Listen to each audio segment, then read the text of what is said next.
Welcome, everyone. I'm Kimberly Boscheman, and this is the Intentionally Intuitive Podcast. In this episode, we are going to take a look at the numerology of Pluto dipping into Aquarius from March 23rd, 2023, through June 2023. Now, I know that, there's plenty of resources out there that address this and what to expect, but I wanted to, again, sort of look at the energy with the numerology because I find it kind of interesting what's being highlighted. So I want to share that with you, and then I will also break it down for each life path number so that you can kind of understand what you might expect on a more sort of concentrated personal level with these energies.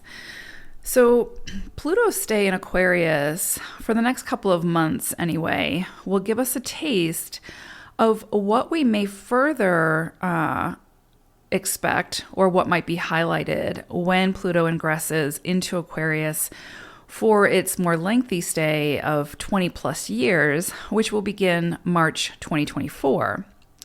So this sort of grand entrance on March 23rd, 2023, highlights the energies of the 15-6 collectively. So we'll all feel this influence to some degree, even if it's more subtle. Because again, this is a lengthy stay. Pluto moves very, very slowly. And so the effects are not typically felt right out of the gate, although sometimes it can be. But a lot of times it's more progressive, right? But we will all feel this change and transformation because Pluto signifies death, transformation, rebirth, right? So whatever it touches, it's going to transform in some significant way. And so in the case of numerology, it's touching or highlighting the energies of the 15-6. So when we look at or break down the energies of the 15-6, we have the energies of the 1, the 5, and the 6. So the 1 is going to bring into focus independence, autonomy, self, the power back to the individual, right? Transformation, change in, again, shifting the power back to the individual. Taking responsibility for our own life and the direction of it, right? Taking an initiative, being more assertive and more direct within our communication of what it is that we need and what we will or will not tolerate, right? What it is that we will sort of compromise on or not compromise on, and what we won't sacrifice for when it comes to what we need in order to thrive. The 1 energy is going to influence or sort of bring into focus stepping outside of our comfort zone, taking appropriate risks to create a better way of doing things, not just for self necessarily, but for the good of all. So being assertive, taking those risks, taking the initiative, again, to come up with resources, solutions for the greater community. The 1 energy can emphasize confidence in finding our voice and using it. Less control from the external or not accepting control from the external, and bringing the focus back to control within our own lives and our destination. We can see shifts around the 1 energy in how we own our own space and how we show up in the world, honoring our own unique identity and our own unique contributions. We'll be asked with this energy to take responsibility for those actions and take accountability for how our actions affect the all. Now, the 6 energy emphasizes emotions and how we work with those charged energies, taking responsibility for working with them and managing how we express them, using that energy for good rather than destruction and separation. Now, again, emotions are such a hot topic because people immediately, when you say control your emotions or manage your emotions, people immediately want to jump to suppression or avoidance. And that's not what we're talking about. What we're talking about is working with your emotions in a very healthy way so that you're not expressing them in a destructive way, right? You can work with, honor, acknowledge your emotions without sort of directing them or expressing them in a way that causes harm to self or others. So there may be more of an emphasis on emotions, where for so long, emotions for women, men, have been really sort of taboo and suppressed, right?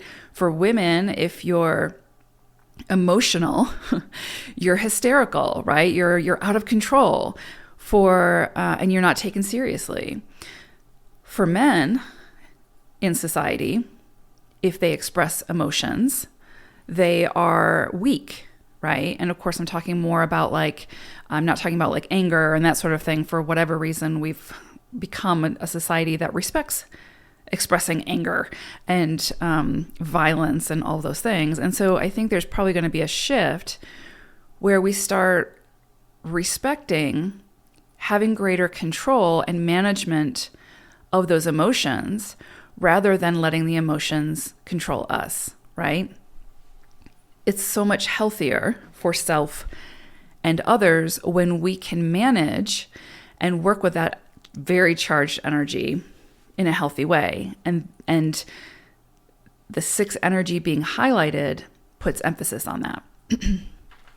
I expect there to be, with this 6 energy, more emphasis on the energy of the divine feminine. Now, I'm going to be talking a little bit about divine feminine energy, divine masculine energy, or feminine energy, masculine energy. This has nothing to do with gender. This is the energy, right? How we express that energy.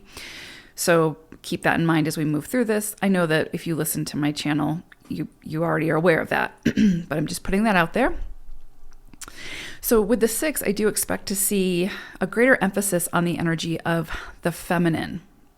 So more receptivity, more compassion, more empathy, less focus on striving, and more focus on work-life balance. Because right now, there's definitely an imbalance there. It's more about, how much you can do and how often and what your success rate is and all of those things. There's much more emphasis on the end goal and striving to get there. And I think there will be a shift there where, in one way or another, the focus sort of balances out and we start looking at, again, that work-life balance, the sort of honoring the holistic need for rest and rejuvenation, more balance and harmony rather than separation and man-made boundaries, right? So we may see less borders and more unity, figuratively speaking, but also literally. We might see sort of borders between countries open up and get less sort of strict or rigid, where it's much easier to cross borders and, experience different cultures and experience living in another country without major restrictions type thing. And so much less about, this is like ownership, like this is mine, so you can't have it type thing, right? And it's like, more openness when it comes to, just resources and, again, sharing wisdom and knowledge and all of these things that to some degree do have a level of restriction, right? There's definitely very strong man-made boundaries, whether you agree with it or not, that separate countries, right? Individuals, peoples, community, etc.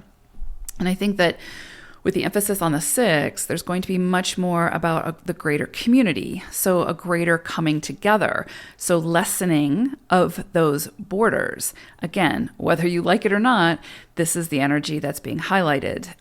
And so again, it will hopefully, or at least the goal of the energy would be, of the 6, right?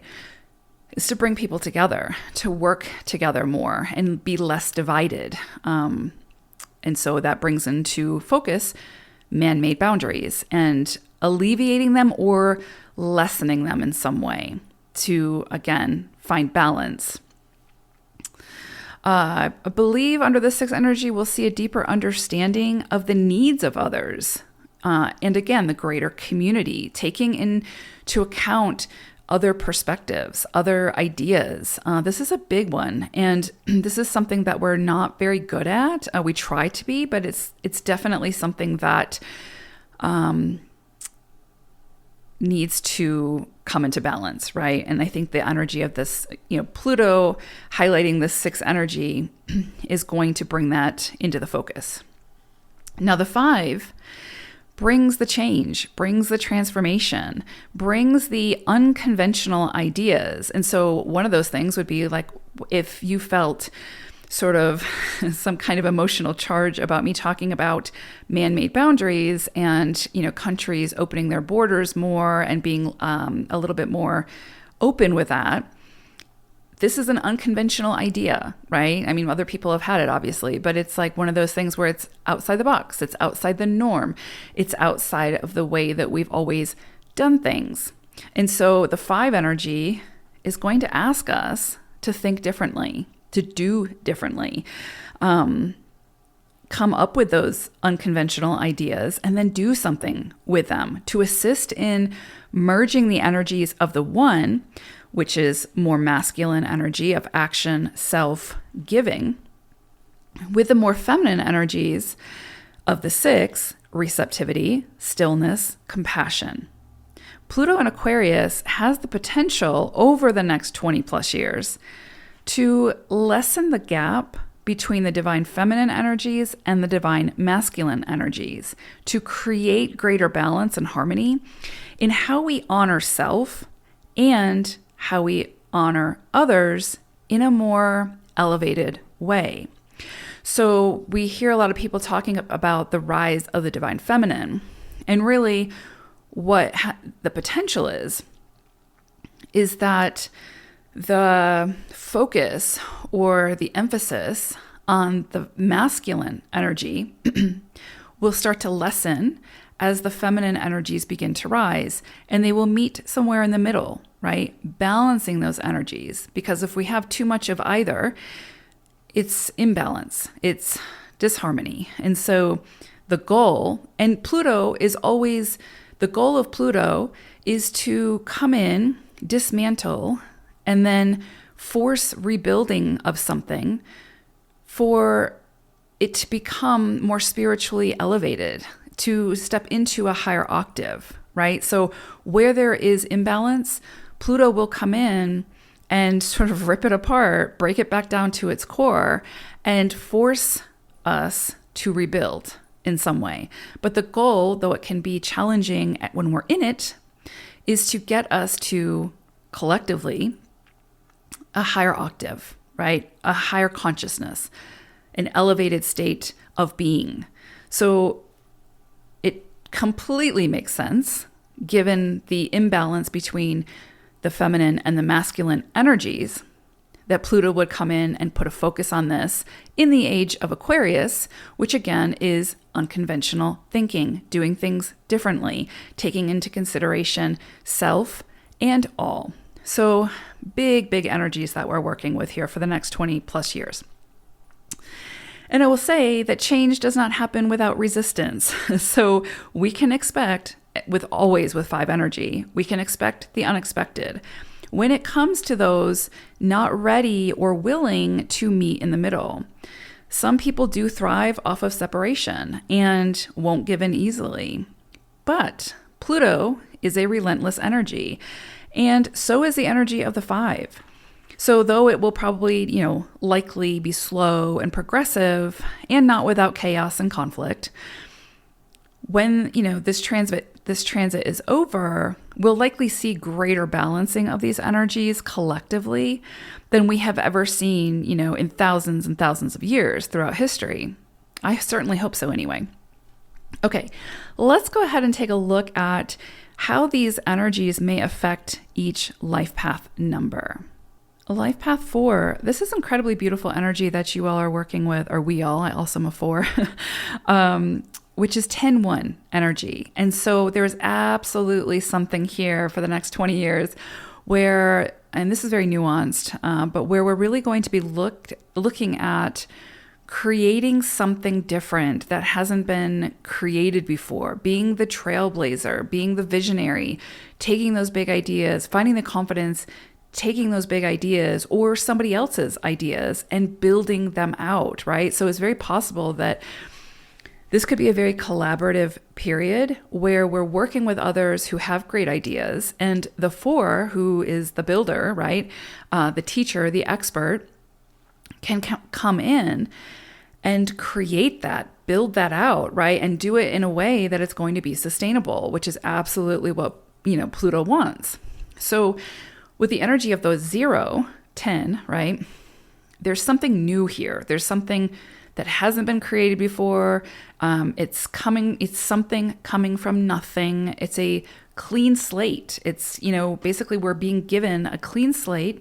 We're being given all the colors of the universe, and we're being asked to paint the picture of our dreams.